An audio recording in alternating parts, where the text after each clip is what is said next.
ചക്കയ്ക്ക് ആവശ്യത്തിനുള്ള ഉപ്പ് ഞാൻ ഈ അരപ്പിനകത്തോട് ചേർത്താണ് ഒഴിക്കുന്നത്. ചിലവർ ചക്ക അടുത്ത് വെക്കുമ്പോൾ തന്നെ ഉപ്പൊഴിച്ച് വെക്കാറുണ്ട്, അങ്ങനെയും ചെയ്യാം. ഈ ഉപ്പും എല്ലാം കൂടെ ഒന്ന് മിക്സ് ചെയ്ത് എല്ലാ അരപ്പ് ഇതിൻ്റെ എല്ലാ ഉള്ളിയും വെളുത്തുള്ളിയും കറിവേപ്പിലയും തേങ്ങ എല്ലാം കൂടെ ഒന്ന് ഉപ്പും കൂടെ ചേർത്ത് മിക്സ് ചെയ്യും.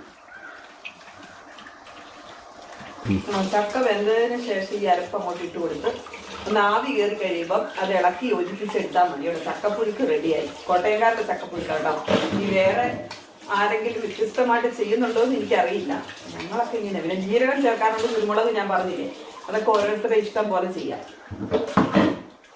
നമ്മുടെ ചക്കയിൽ നിന്ന് ആവി പൊങ്ങാൻ തുടങ്ങിയിട്ടുണ്ട്. വിസിലിട്ട് കൊടുത്തു.